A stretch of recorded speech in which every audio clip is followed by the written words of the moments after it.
Bonjour, ceci est donc la présentation d'un article scientifique sur le biomédical et le machine learning pour l'année 2023 à l'EPITA, pour le groupe Corentin Duchesne, Henri Jamet et Adrien Mera. Donc nous allons vous parler d'un article paru en septembre 2018 qui a pour objectif de trouver une représentation vectorielle pertinente d'une molécule. En effet, une molécule, c'est une structure chimique complexe qui n'est pas facilement compréhensible par un ordinateur, et on va essayer de la représenter sous forme de vecteur pour que l'ordinateur puisse la comprendre, mais également de manière à ce que cette représentation vectorielle puisse être porteuse d'un sens plus profond que la simple représentation graphique de cette molécule. Donc ces vecteurs, on va les appeler des descripteurs moléculaires. Donc quelle est l'idée? On prend une molécule en entrée et on va la transformer en un vecteur qui est porteuse du sens de la molécule. Ça rappelle énormément la notion d'embedding en Natural Language Processing, c'est-à-dire l'idée de transformer un mot, par exemple du langage naturel, en un vecteur qui serait porteur de ce sens. Alors, il existe déjà des descripteurs moléculaires, notamment ce qu'on appelle des molecular fingerprints, donc des empreintes digitales entre guillemets de molécules, qui sont en fait des chaînes de bits, des 0 et des 1, porteuses des informations structurelles de la molécule, et aussi des informations fonctionnelles. Par exemple, on va regarder si la énième ligne de notre vecteur est un 1, cela veut dire que la molécule est constituée de telle partie, qui a telle influence, et qui influe de telle manière telle réaction chimique. Cependant, on veut améliorer ces représentations, et faire que ce soit l'ordinateur qui les produise lui-même pour qu'elles soient éventuellement plus pertinentes. Alors, avant de regarder ce que l'article a fait, on va regarder l'état de l'art à ce moment-là. Donc, l'état de l'art est le suivant. D'abord, il y a eu récemment une grande amélioration des réseaux de neurones profonds qu'on va utiliser pour, à partir d'une molécule encodée d'une certaine manière, réussir à prédire une caractéristique, une propriété de la molécule, ou bien prédire une activité. Par exemple, est-ce qu'elle va réagir avec telle autre molécule. Donc l'idée, c'est de rentrer une molécule encodée de manière très simple, par exemple avec du one-hot encoding, qu'on verra plus tard, et les couches intérieures profondes de notre réseau de neurones vont réussir à éventuellement extraire le sens de cette molécule pour ensuite faire des calculs et des prédictions. Le problème, c'est que si on rentre une molécule encodée suivant nos standards, suivant les modèles que nous autres humains avons eus, notre représentation d'une molécule, eh bien on triche d'une certaine manière, on bafoue un principe de base qui est que dans ce type de réseau de neurones, on aimerait que le réseau apprenne ses propres représentations, qu'il comprenne par lui-même ce que signifie que c'est cette molécule, qu'il n'utilise pas les informations qu'on lui donne déjà pré-mâchées et éventuellement mal mâchées. En l'occurrence, les réseaux de neurones utilisent surtout des ECFPS, c'est-à-dire des Extended Connectivity Fingerprints, c'est-à-dire des empreintes digitales de molécules comme on les a vues au début, mais encore améliorées par notre compréhension d'humain, c'est-à-dire qu'elles comprennent aussi les propriétés de la molécule directement et ce genre de choses. Alors, on veut que le modèle apprenne ça par lui-même. Donc, ce qu'on a fait, c'est qu'on a introduit à l'intérieur des représentations simplifiées. Je parle toujours de l'état de l'art, toujours pas de l'article. Des représentations simplifiées, donc non plus porteuses d'énormément d'informations qu'on nous connaîtrions. C'est-à-dire qu'on prend une molécule, par exemple l'acétaldéhyde ici, et on va la représenter avec des notations, la notation SMILE ou la notation INCHI. La notation SMILE, comme on peut le voir, est encore plus simple que la notation INCHI. On verra ces notations un peu plus tard. Le problème, c'est que si on fait ça à chaque fois qu'on veut faire une tâche à l'aide d'un réseau de neurones, eh bien, l'apprentissage va être plus long, d'une part, puisqu'on demande au réseau de réapprendre d'une certaine manière tout ce qu'il connaît sur les molécules à chaque nouvelle tâche, mais en plus, on risque d'avoir énormément de surapprentissage. Alors, parce que si on n'a pas assez de données, ça peut paraître un peu contre-intuitif, mais notre modèle ne va pas avoir assez d'informations pour comprendre le sens profond d'une molécule, et il va juste surapprendre, il va se dire cette molécule réagit toujours de cette manière, et il va avoir une représentation biaisée. Donc pour ce faire, comment on pallie à ce problème? Eh ben, on a essayé de l'apprentissage non supervisé. Pas besoin de données labellisées, on s'est fortement inspiré du Natural Language Processing, encore une fois. On va essayer de faire en sorte que la molécule apprenne par elle-même le sens des vecteurs. Et bien alors pour ça, il y a deux manières de faire, grosso modo. La première, c'est celle que vous voyez représentée par cette petite animation, qui est très inspirée de Word2Vect, un modèle de Natural Language Processing. L'idée va être de compléter une équation chimique à la manière dont Word2Vect va essayer de compléter une phrase en trouvant le mot manquant. Et pour trouver ce mot manquant, il doit comprendre le sens qui est porté par cette équation chimique, et donc comprendre le sens des molécules. La deuxième manière de faire, qui est en fait très proche de celle utilisée dans l'article, c'est l'idée d'utiliser des auto-encodeurs. Alors un auto-encodeur, c'est quoi? C'est un modèle dont l'objectif va être, avec une entrée donnée, de le reconstruire après que l'information de cette donnée d'entrée soit passée par un bottleneck. C'est la contrainte en fait de notre modèle. on a fait passer par un très petit vecteur qui n'est pas suffisamment grand pour, entre guillemets, contenir toute l'information sous sa forme originale. Donc le modèle va devoir compresser l'information essentielle de notre image de départ pour la projeter dans cet espace latent central représenté par ce vecteur d'embedding, et ensuite à partir de ce vecteur essayer de reproduire l'image initiale pour finalement apprendre des représentations. Alors on peut même dire que vu qu'on va essayer de créer dans notre cas de nouvelles molécules, explorer l'espace latent, on le verra plus tard, mais explorer de nouvelles possibilités de molécules, et ben c'est même ce qu'on appelle un auto-encodeur variationnel. On va essayer de créer de nouvelles données. Alors là l'idée c'est bien sûr de comprendre les relations latentes qui relient nos données d'entrée pour en gros faire une fonction de probabilité, une répartition de probabilité pour ensuite pouvoir, il me manque un mot, je suis désolé, pour pouvoir ensuite reconstruire de nouvelles données à partir de cette fonction qui nous permet de comprendre comment nos données sont structurées, comment elles fonctionnent les unes par rapport aux autres, qu'est-ce qui les relie toutes.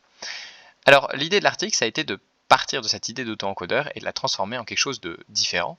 À partir de l'état de l'art, on est donc arrivé à l'idée de l'article qui est de faire finalement une Neural Machine Translation, c'est-à-dire traduire une notation en entrée en une notation différente en sortie. Par exemple ici la notation Smiles qu'on va encoder à l'aide de la partie encodeur de notre auto-encodeur en un vecteur porteur de sens qu'on va essayer de récupérer après, c'est ça qui nous intéresse, et ensuite on va décoder ce vecteur porteur de sens pour traduire notre molécule de départ en une nouvelle notation, éventuellement plus complexe. Donc c'est l'idée de cet article, ce qu'ils ont essayé d'implémenter. Alors comment ils ont évalué ensuite ce modèle? Alors l'idée ça a été à partir du vecteur d'embedding qu'on a, d'essayer de prédire les propriétés de la molécule qu'il représente, de traduire bien sûr, obtenir une nouvelle représentation, d'essayer de voir s'il y a des similarités entre des molécules avec des vecteurs proches, et l'animation s'est terminée avant que je puisse finir, mais le dernier point va être essayer de voir si on a une amélioration des performances en utilisant ces descripteurs plutôt que des descripteurs faits par l'humain sur des modèles connus. Donc pour ça on va utiliser différents types de tâches, des tâches de classification, des tâches de régression et même du criblage virtuel, on y reviendra plus tard, et on va évaluer leur performance avec nos nouveaux descripteurs. Par ailleurs, on a donc un espace qui est formé des vecteurs d'embedding, un espace latent, et dans cet article, ils se sont énormément attardés à l'exploration de cet espace. Regardez comment on peut s'y déplacer, éventuellement trouver de nouvelles molécules, prédire de nouvelles propriétés en se déplaçant à l'intérieur de cet espace latent formé par le bottleneck de notre auto-encodeur. Donc ça, c'est l'objectif de l'article. Maintenant, comment est-ce qu'on a représenté nos données? Alors, comme je l'ai dit plus tôt, on va utiliser deux notations. La première, c'est la notation INCHI, que je vais approfondir ici. C'est une notation assez complexe, elle fonctionne par couche. Donc on a la version, la structure de base, une notation très simple de la molécule, les connexions existantes, et ensuite les connexions qui sont liées aux atomes d'hydrogène. Donc cette notation est en fait assez importante, mais elle est calculée uniquement à partir de l'information structurelle de la molécule, c'est-à-dire que si on a le dessin de la molécule, on pourrait retrouver cette notation. Il n'y a pas le sens qui est porté par cette molécule, d'où l'intérêt des vecteurs d'embedding. Et on a une deuxième notation, beaucoup plus simple, la notation Smiles. Alors l'idée de la notation Smiles, elle est basée sur un parcours de graphe. Si on représente la molécule comme un graphe, on va essayer de parcourir ce graphe, noter toutes les liaisons et tous les atomes qu'il y a à l'intérieur, et ça va nous donner notre représentation de la molécule. Le problème de cette notation, d'une part, elle est assez simple, mais d'autre part, elle a plusieurs possibilités, puisqu'on peut toujours parcourir d'une manière différente certains graphes. Alors il existe une notation canonique, de notre notation Smiles qu'on va beaucoup utiliser dans cet article.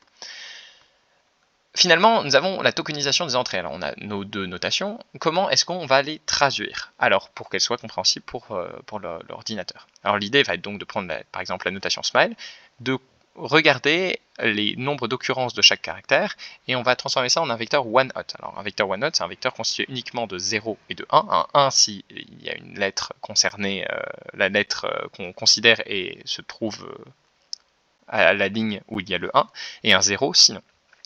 Alors pour ça on a besoin d'un vocabulaire qui dépend de la notation, et ce vocabulaire, donc ça va être le nombre minimal de caractères dans l'idéal qui permettent d'écrire dans cette notation. Alors il se trouve que dans cet article, ils ont eu besoin de seulement 28 caractères pour la notation INCHI et 38 caractères pour la notation Smiles. Donc à partir de ces caractères, on peut transformer en un vecteur one-hot tous les caractères qui constituent notre notation et ainsi les faire rentrer à l'intérieur de notre modèle de traduction. Alors ensuite, comment on a traité les données et d'où elles proviennent? Alors, les données proviennent de deux bases de données différentes, 5.15 et PubChem. PubChem, d'ailleurs, dont vous voyez l'image du site que j'ai beaucoup utilisé pour comprendre les propriétés des molécules qui sont utilisées dans cette présentation. Donc, c'est deux immenses bases de données qui possèdent toutes les informations à propos d'une molécule dont on pourrait avoir besoin. Alors, l'idée a été de fusionner ces deux bases de données en conservant 9 propriétés chimiques, que je vais vous présenter rapidement. La première, c'est le coefficient de partage, P, ou log de P, quand il est présenté sous sa forme logarithmique. Donc l'idée, c'est le rapport d'activité chimique d'un soluté entre deux phases. Quand on considère notre molécule, est-ce que, par exemple, ça va avoir un gros impact sur la solubilité ou la miscibilité de notre molécule? Et c'est du coup une notion importante pour prédire certains comportements qui pourraient être utiles. Ensuite, on a la charge partielle, maximale et minimale. Donc la charge partielle, c'est la manière dont les charges se répartissent à l'intérieur de notre molécule. Elle peut être positive ou négative, en général elle est exprimée en coulombs. Et il peut exister par exemple des déséquilibres entre certaines régions d'une molécule et une autre, notamment à cause des électrons de valence qui nous amènent au point suivant.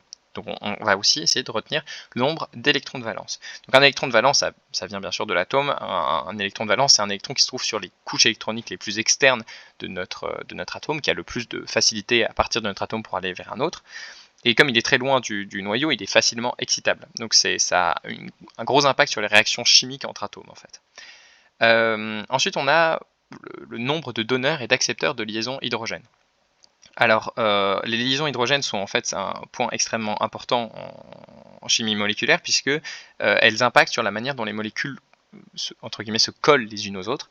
Et donc, par exemple, si vous avez de nombreuses liaisons hydrogènes qui sont souvent liées aux atomes de carbone ou d'azote, eh bien, ça veut dire qu'en fait, il y a un atome d'hydrogène qui peut être partagé entre deux molécules. Donc ces molécules sont finalement attachées entre elles d'une certaine manière. Et par exemple, si on veut faire passer notre soluté à un état liquide ou gazeux, ça veut dire qu'on veut séparer nos molécules, les exciter. Et si elles sont attachées entre elles, ça ne va pas être possible. Donc plus il y a de liaisons hydrogènes, plus par exemple les températures de fusion vont être élevées. Ensuite, on a la valeur J de Balaban. Alors ça, en fait, c'est un terme issu de la théorie des graphes. C'est un des paramètres numériques qui permettent de caractériser la topologie d'un graphe. Donc ici, c'est un graphe qui représente notre molécule, et en l'occurrence, une forme de descripteur moléculaire, si on veut. Et ça va être, si on veut, alors c'est une formule un peu complexe que je n'ai pas détaillée ici, mais c'est une forme de moyenne de la distance entre les atomes au sein de notre molécule. Ensuite, on a la réfractivité molaire. Donc ça c'est très intuitif, hein, c'est la capacité qu'a la molécule à dévier la lumière qui la traverse. Donc c'est très lié à la polarisation des molécules, par exemple. Plus une molécule, plus c'est élevé, plus une molécule va être susceptible d'être polarisée par un champ électrique, par exemple. Et finalement, on a la surface polaire topologique. Alors ça, c'est la somme de la surface des atomes polaires dans notre molécule. Et ça peut avoir, par exemple, je crois que ça impacte pour par exemple certains médicaments la capacité qu'a notre molécule à interagir avec la membrane des cellules. Si on veut délivrer un principe actif, il faut une surface polaire topologique qui ait une valeur telle que notre molécule puisse agir sur les cellules si on a besoin d'un principe actif qui agit au niveau cellulaire. Donc ça, c'est nos deux bases de données et nos 9 propriétés issues de ces bases de données qu'on va fusionner avec RDKit suivant plusieurs critères. Alors d'abord, on va garder des molécules complexes. Alors pour ça, on va garder des molécules organiques de masse moléculaire comprise entre 12 et 600 et avec au moins 3 atomes lourds. Donc ça nous garantit d'avoir des molécules assez complexes qui ne vont pas permettre un surapprentissage en fait de nos données, puisque on demande des tâches qui ne sont pas intuitive. On a besoin de vraiment comprendre le fonctionnement des interactions entre les atomes au sein d'une molécule pour réussir à faire les tâches qu'on va demander à notre modèle. Et enfin, on a besoin d'un coefficient de partage entre -7 et 5. Alors ça, malheureusement, je ne peux pas expliquer, c'est pas détaillé dans l'article.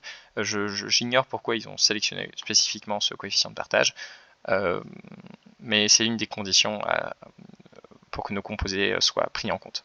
Donc, avec nos deux bases de données scindées grâce à RDKit, alors bien sûr, si une molécule ne pouvait pas être traitée par RDKit, ils l'ont supprimé, et bien ça fait quand même un jeu de données de 72 millions de composés, donc largement suffisamment pour pouvoir les évaluer proprement. Alors, une fois qu'on a ces données, ben, on va bien sûr les faire passer par la tokenisation qu'on a déjà vue de nos entrées, et ensuite on va les faire passer par notre modèle. Alors, ce modèle, je vais le détailler, vous inquiétez pas, ça peut faire un peu peur comme ça. Basiquement, vous pouvez voir sa structure, c'est donc celle d'un auto-encodeur. On a un encodeur ici, un décodeur ici, et au centre notre descripteur moléculaire. Alors, on va commencer par la partie encodeur. Donc, la partie encodeur commence par une couche donc CNN, un Convolutional Neural Network. Donc ça, c'est aussi inspiré en fait de l'idée du Natural Language Processing, puisque finalement c'est une tâche très similaire. On essaye de comprendre le sens porté par une phrase. Alors là, en l'occurrence, la phrase, c'est une molécule, mais ça pourrait aussi bien être une phrase d'un langage parlé. Donc l'idée de la couche de convolution, en fait, ça va être à la manière du cortex visuel de capturer les parties importantes de notre entrée en les reliant entre elles. On va les faire passer par plusieurs couches de convolution, éventuellement des couches de padding qui vont juste réduire notre image pour qu'elle soit plus simple à traiter, et des couches de convolution qui vont faire une sorte de synthèse des différentes parties de notre image. Une fois qu'on a que nos entrées du coup sont synthétisées par ces couches de convolution et de padding, par notre réseau CNN, on va le faire passer par un réseau récurrent. Donc c'est un RNN, ça aurait pu être un SM ou un GRU ou quoi que ce soit, ils ont choisi un RNN. Donc l'idée, je l'explique très rapidement bien sûr, on a plusieurs cellules qui se suivent et l'idée va être de capturer le processus temporel de notre phrase, entre guillemets, là en l'occurrence la description d'une molécule.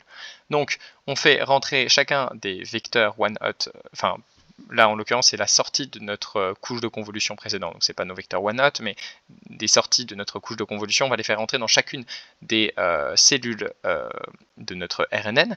Ces cellules vont produire un état caché, H de T pour la cellule T, qui va ensuite passer à la cellule suivante, et à partir de cette information, la cellule suivante va faire une synthèse entre son entrée et l'état caché précédent pour produire à son tour un nouvel état caché. Et ensuite, on va faire passer la sortie finale de notre RNN par la dernière cellule dans le décodeur qui va le traduire. J'y reviendrai après.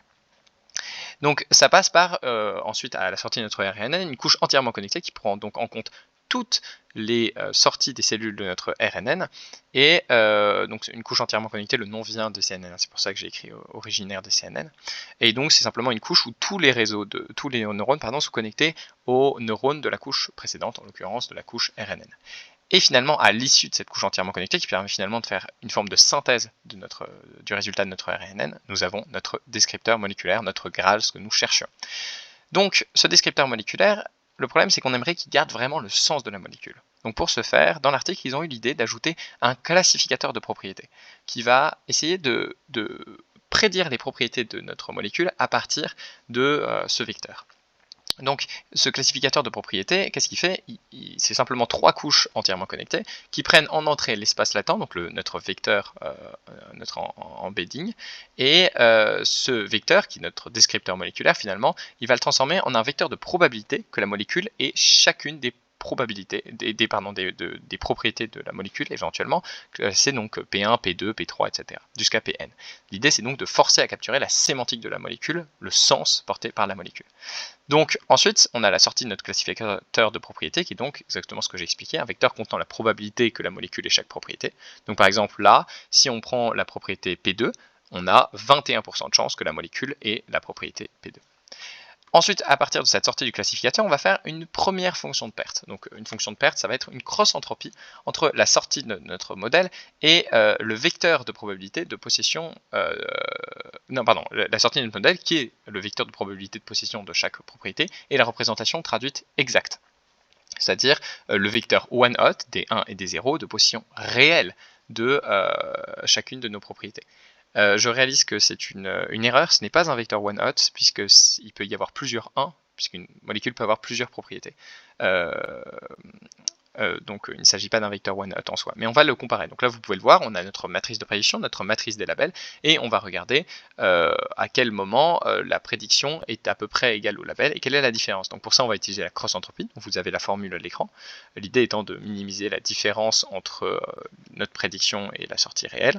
Et cette cross-entropie, si on traduit, on veut avoir que notre label est égal à 1, quelle est la probabilité que notre prédiction soit égale à 1, on a la fonction moins logarithmique de P1, c'est la simplification de la formule précédente dans ce cas précis, et on peut voir que ça va être une fonction de Lott qui va bien diminuer et qui est bien convexe. Ensuite, on va revenir à notre descripteur moléculaire et on va passer par le décodeur, puisque finalement on veut le reconstruire. Donc comment ça marche? D'abord, on va le faire passer par une couche entièrement connectée, je ne vais pas y revenir, on l'a déjà détaillé. Puis par un décodeur RNN, c'est exactement la même chose que l'encodeur RNN, entre guillemets, sauf que cette fois-ci, il va prendre la sortie de l'espace latent après la couche entièrement connectée et il va essayer de reproduire la sortie. À la sortie du RNN, qu'est-ce qu'on a? Eh bien, on a un vecteur qui contient, pour chaque caractère, chaque sortie donc de chaque cellule de notre RNN va produire la probabilité que le caractère produit par cette cellule soit le caractère N. Donc, normalement, il y a un seul atome qui va être, enfin un seul caractère, c'est pas forcément des atomes puisque ça peut aussi être des liaisons suivant la représentation, mais il y a un seul caractère qui devrait avoir une probabilité élevée, tous les autres devraient avoir une probabilité très faible. Donc une fois qu'on a cette sortie du décodeur, qui est obtenue par un softmax, puisque encore une fois on veut une distribution de probabilité, et ben on a notre fonction de perte. Alors c'est exactement la même chose que finalement la fonction de perte de notre classificateur, sauf que cette fois-ci on a une matrice de prédiction qui est une probabilité de caractère et non pas une probabilité de caractéristique. Mais on va aussi utiliser la même fonction de perte, c'est-à-dire la cross-entropie. Donc vous revoyez la formule. À partir de ces deux fonctions de perte, en fait, on peut faire une synthèse et obtenir la loss globale de notre modèle à partir duquel on va l'entraîner. Donc, maintenant, on peut se poser la question des méthodes d'entraînement. Il y a eu deux méthodes un peu novatrices utilisées dans cet article. La première, ça a été le teacher forcing. Alors, teacher forcing, c'est quoi? C'est un algorithme d'entraînement des réseaux de neurones récurrents qui consiste à réinjecter à chaque nouvelle étape du RNN, dans sa partie décodeur, l'étape précédente réelle. En fait, ça l'empêche de s'égarer, de partir de plus en plus loin de sa prédiction, puisqu'à chaque fois on lui réinjecte le bon chemin. Par exemple, on lui demande est-ce que c'est à gauche ou à droite, il dit c'est à gauche, on lui dit non, ce n'était pas à gauche, c'était à droite, et à partir de là, il va pouvoir choisir l'intersection suivante, puisque sinon, de toute manière, il aurait tout faux, vu qu'il s'est déjà trompé de chemin au début. Donc ça, c'est une première idée qui a été utilisée. La deuxième, ça a été la recherche par faisceau. Alors la recherche par faisceau, c'est aussi un algorithme de génération de séquences qui consiste à demander à chaque cellule non pas de prédire un seul caractère, mais la suite des n prochains caractères. En l'occurrence, dans cet article, c'était tous les caractères suivants. Enfin, de la taille maximale de la chaîne produite, donc de la taille du RNN. Et l'idée ensuite va être de faire une synthèse des prédictions de chaque cellule pour obtenir le résultat le plus probable. Alors ça permet d'améliorer nos probabilités. Là vous voyez le carré rouge sur l'animation se déplace à chaque cellule RNN puisqu'on prédit les n caractères suivants et on demande à notre décodeur de produire la suite de la représentation de notre molécule. Donc on a ces deux manières d'entraîner un peu originales qui ont été employées dans notre article. Et on va voir qu'elles auront vraiment du sens et qu'elles ont vraiment permis d'améliorer nos performances. Donc je reviens à notre descripteur moléculaire qui est donc le centre de notre modèle de traduction. Comment on va l'évaluer ce descripteur moléculaire? Alors on a besoin de deux évaluations. La première, ça va être de deux métriques compréhensibles par un humain. La première, c'est la plus simple, c'est l'évaluation de l'erreur syntaxique. Donc là, l'idée, ça va être de comprendre quelle est la différence de syntaxe entre la notation par exemple inchi réel et la notation inchi prédit. Donc on compare tous les caractères de notre notation prédite avec notre notation réelle et on va donner une perte qui est on va attribuer une performance, une métrique de performance qui est proportionnelle au nombre de caractères prédits justes par rapport au nombre de caractères prédits faux. La proportion de caractères incorrects finalement. La deuxième partie, elle est beaucoup plus complexe, c'est qu'on ne veut pas simplement que notre modèle puisse correctement traduire, on veut qu'il ait compris le sens de notre molécule. Et par conséquent, on veut évaluer l'erreur sémantique, le sens porté par ce descripteur. Donc là, l'idée, ça va être de créer, à partir d'une molécule, le descripteur moléculaire tel que décrit dans l'article. Et le descripteur moléculaire, on va prendre le descripteur moléculaire de référence de l'état de l'art, et on va les faire passer par des modèles de machine learning. Et pour différentes tâches, on va comparer les performances obtenues avec notre descripteur, enfin je dis notre, c'est pas mon article, mais le descripteur de l'article, par rapport au descripteur moléculaire de référence. Et on va voir s'il y a une amélioration, on espère bien sûr qu'il va y en avoir une. Pour ce faire, on va faire deux types d'expériences, des expériences avec des datasets dits QSAR et des datasets VS, je vais y revenir juste après. Et au sein des datasets QSAR, par exemple, on va faire des tâches de régression et de classification. Donc ça, c'était finalement le contenu de l'article. On peut revoir la structure, on a notre réseau avec sa partie encodeur, décodeur et notre descripteur moléculaire central. On a ensuite le modèle de classification des propriétés qui permet de forcer la capture du sens. À l'issue de ce réseau, on a un entraînement qui est obtenu grâce à la loss de la sortie du décodeur et de notre classificateur de propriétés et des techniques d'entraînement qu'on a vues, teacher forcing et recherche par faisceau.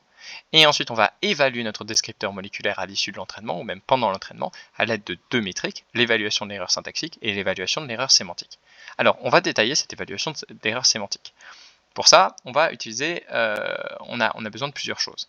La première, ça va être de séparer nos données. On a besoin d'un jeu de validation et d'un jeu de test. Jeu de validation qui va être utilisé au cours de l'entraînement pour adapter nos paramètres, et le jeu de test pour l'évaluer in fine, pour savoir quelles sont ses réelles performances. Alors, le jeu de validation est constitué de seulement 2 jeux de données par rapport aux 10 initiaux. Alors on peut se dire que c'est très peu, mais en fait, quand on compare le nombre de composés qui sont produits, on peut se rendre compte que ça représente 59% de la somme de nos composés, ce qui est quand même assez important. On peut aussi remarquer qu'on a 50% des tâches qui sont des tâches de classification et 50% des tâches qui sont des tâches de régression, et que bien sûr, dans nos jeux de validation, on a un jeu en classification et un jeu en régression, pour être cohérent. Donc ces jeux de données traitent de la mutagénicité de type AMS, qui est la caractéristique à une molécule. Donc on va essayer de prédire, de classifier la molécule si elle est capable d'induire si elle est mutagène, grosso modo, ou pas. Ça c'est une tâche de classification. Dans la tâche de régression, on va vérifier à quel point la molécule est lipophile, je suppose que ça se dit, c'est-à-dire sa capacité à être... je crois que c'est être perméable aux membranes des cellules, mais j'avoue que j'ai un doute là sur la lipophilie d'une cellule. Je vous prie de m'excuser. Je ne veux pas vous dire de bêtises. Ensuite, nous avons notre jeu de test. Donc, notre jeu de test sur lequel nous allons évaluer nos descripteurs. On va regarder les performances finales de notre modèle. C'est de là que sont obtenus les résultats qu'on va présenter un peu plus tard. Donc, on a deux types d'expériences, comme j'ai dit, les expériences VS, Ligand Based Virtual Screening. L'objectif, c'est de regarder la similarité, regarder si nos descripteurs sont porteurs d'une similarité entre les molécules. Est-ce que deux molécules qui finalement se ressemblent au niveau de leurs propriétés sont proches dans l'espace latent généré par notre modèle de traduction. Donc pour ça, qu'est-ce qu'on fait? Le protocole est le suivant. On va prendre nos données, notre jeu de données complet, et à partir de ces données, on va extraire 5 composants de référence. À partir de ces données, on va ensuite créer donc nos vecteurs d'embedding tels que décrits dans l'article et les vecteurs d'embedding de l'état de l'art, et on va trier ces embeddings pour chacun d'entre eux en fonction de leur ressemblance à la référence, en utilisant des métriques de ressemblance, c'est-à-dire la cosine similarity dans le cas de nos jeux de données, puisqu'on est dans un espace latent, donc on peut utiliser une similarité cosine, c'est la similarité entre deux vecteurs finalement, et la Tanimoto similarité, la similarité de Tanimoto, dans le cadre des embeddings de l'état de l'art, finalement c'est la ressemblance entre nos cellules, nos molécules, pardon, j'y reviendrai un tout petit peu plus tard. Et finalement, on va regarder, on a l'ordre réel de la ressemblance de nos molécules, puisqu'on le connaît dans notre jeu de données. On va regarder à quel point ce tri est correct, à la fois pour les embeddings de l'état de l'art et pour les embeddings de l'article. On va regarder qui a les meilleures performances. Deuxième expérience, les expériences QSAR. Ça, c'est relation quantitative structure-activité, donc c'est exactement ce qu'on veut faire, c'est-à-dire essayer de trouver à quel point la relation est importante entre la structure, c'est-à-dire la représentation de notre molécule et son activité, c'est-à-dire ses propriétés, ses interactions chimiques. Et cette relation, on va du coup l'obtenir de la manière suivante. On crée nos descripteurs moléculaires de l'article et descripteurs moléculaires de référence, et on va les faire passer par 3 modèles, Random Forest, des SVM, les Gradient Boosting. On va regarder les meilleures performances sur les 3 modèles pour chacun de nos descripteurs, et on va les comparer entre elles pour regarder si le descripteur de l'article est plus performant que le descripteur de l'état de l'art. Alors, je vais détailler très rapidement les modèles qui sont utilisés. Je vais pas m'y attarder, hein, c'est des modèles très classiques. Premier, c'est la forêt aléatoire. Donc, l'idée, c'est de prendre des arbres de décision et on en fait n arbres de décision. On va leur faire prédire le résultat et on va prendre le vote de ces n arbres de décision. Ça, c'est pour la Random Forest. Ensuite, on a la SVM. L'idée, ça va être de trouver l'hyperplan qui sépare nos données pour essayer d'ordonner notre jeu nos entrées en fonction de quels hyperplans permettent de délimiter correctement l'espace. Donc, il y a bien sûr tout un tas de formules qui permettent de trouver cette droite comme elle est représentée ici, en fait c'est un hyperplan dans un espace vectoriel à n dimensions qui permettent de correctement séparer nos données. Et ensuite on a le gradient boosting, donc ça c'est un procédé qui peut se trouver dans plusieurs systèmes, par exemple la DABoost pour n'en citer qu'un. C'est une généralisation de l'algorithme de descente de gradient, dire qu'en fait on peut appliquer une descente de gradient à peu près n'importe quelle fonction de perte. Il n'y a pas besoin que ce soit forcément dans le cadre par exemple d'un réseau de neurones. Donc on va faire passer nos entrées par chacun de ces trois modèles et on va sélectionner le meilleur. Alors nota bene que bien sûr ces modèles, on va sélectionner leurs meilleurs paramètres. On fait ce qu'on appelle une grid search, à la fois pour les descripteurs de l'état de l'art et pour les descripteurs de l'article. Et donc on va avoir des paramètres différents suivant les types de tâches. Ce ne sera pas les mêmes paramètres pour une régression que pour une classification, par exemple. Et puis finalement, on aura un modèle optimal qui est différent d'une tâche à l'autre pour les descripteurs de référence que pour les descripteurs de l'article.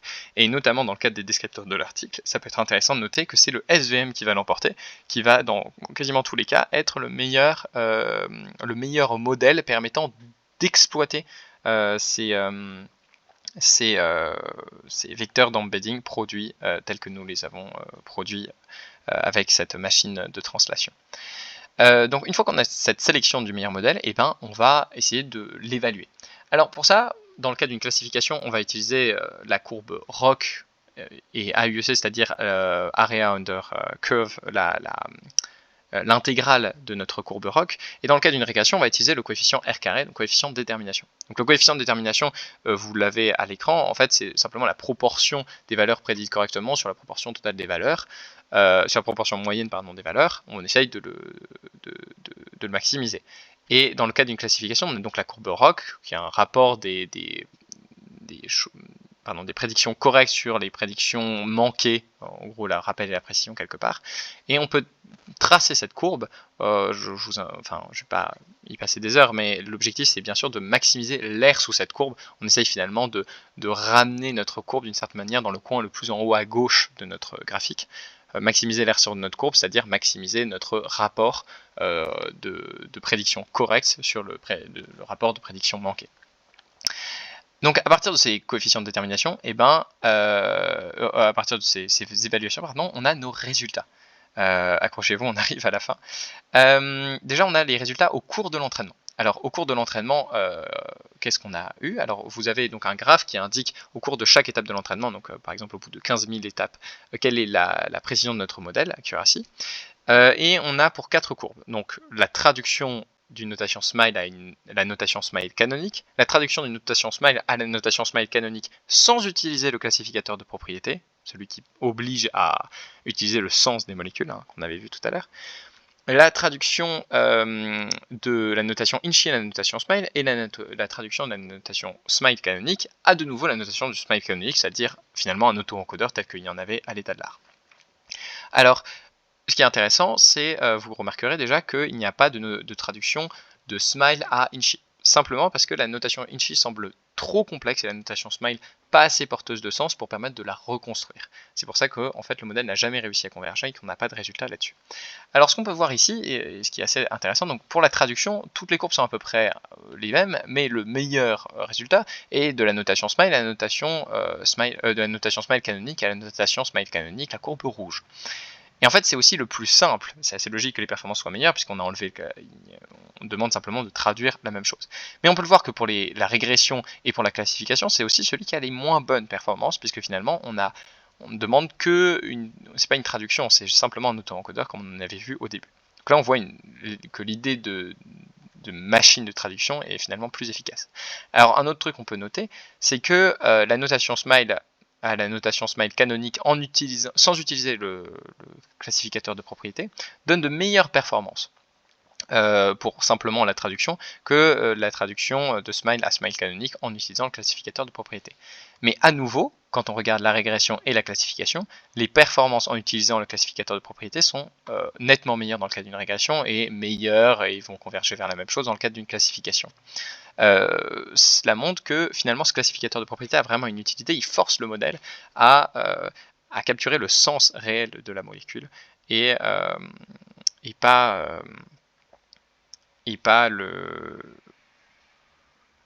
simplement sa notation physique.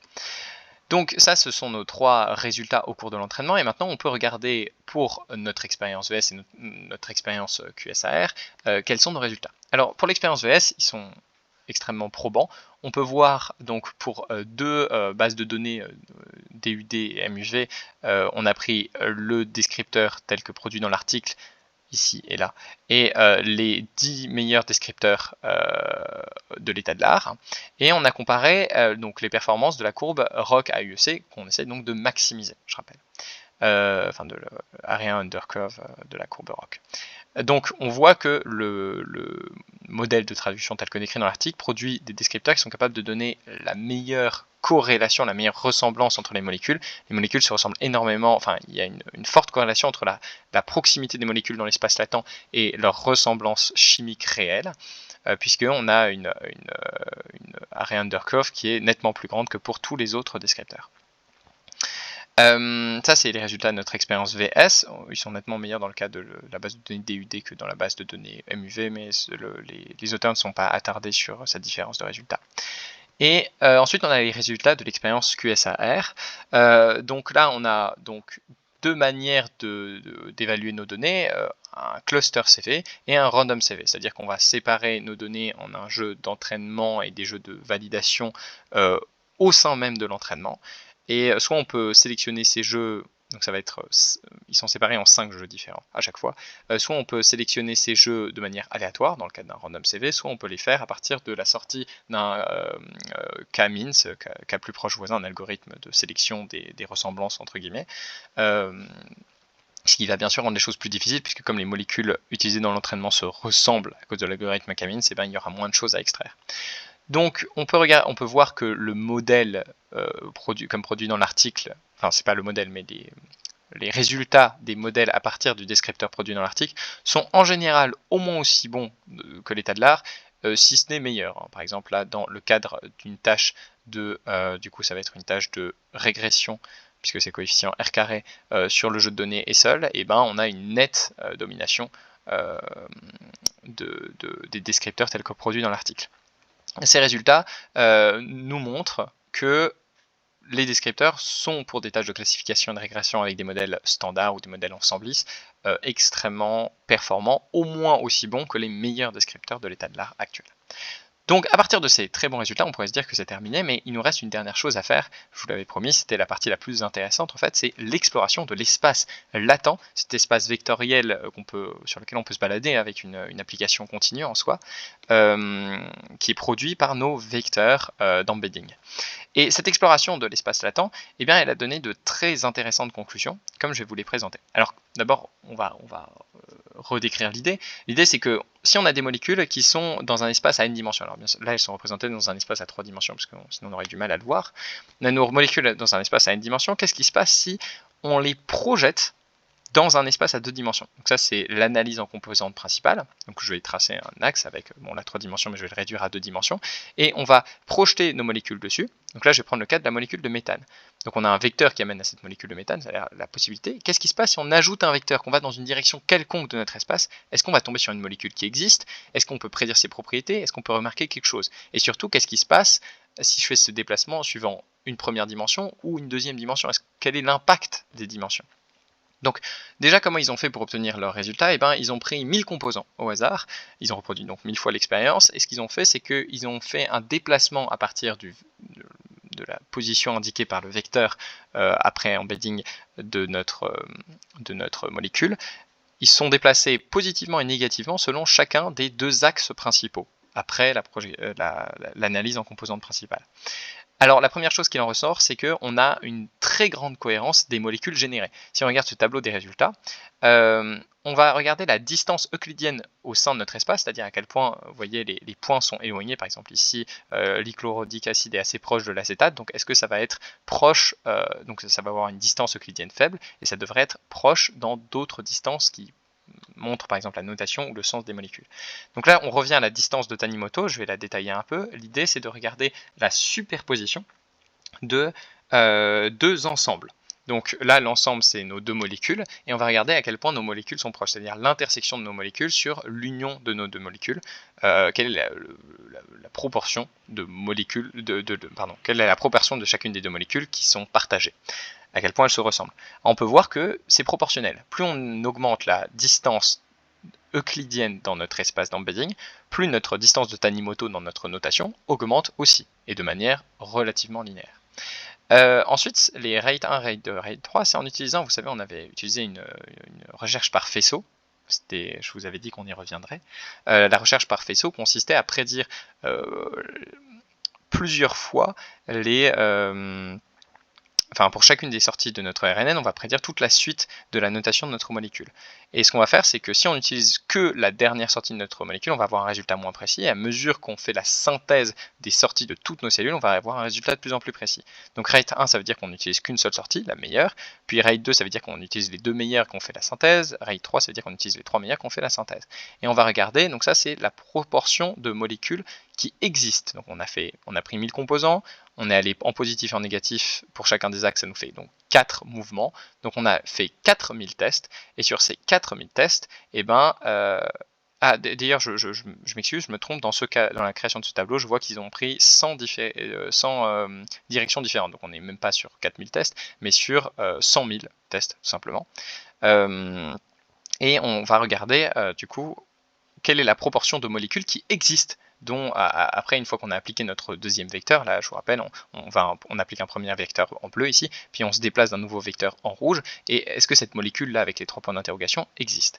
Eh bien, en l'occurrence, elle existe quasiment toujours, ce qui montre que notre espace est cohérent, et que notre décodeur est capable de reproduire une molécule à partir du vecteur d'embedding résultant.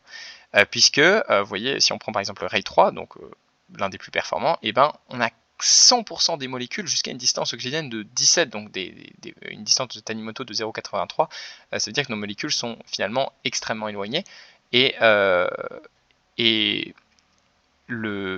faut attendre 17,7 en distance euclidienne, donc des molécules vraiment très éloignées, pour que là on commence à avoir 1% d'erreur seulement. Ça montre que notre espace latent est vraiment très logique. Maintenant on peut s'interroger sur le sens porté par nos deux dimensions principales. Alors, après analyse, il s'est avéré que la première composante principale représente en fait la taille de la molécule.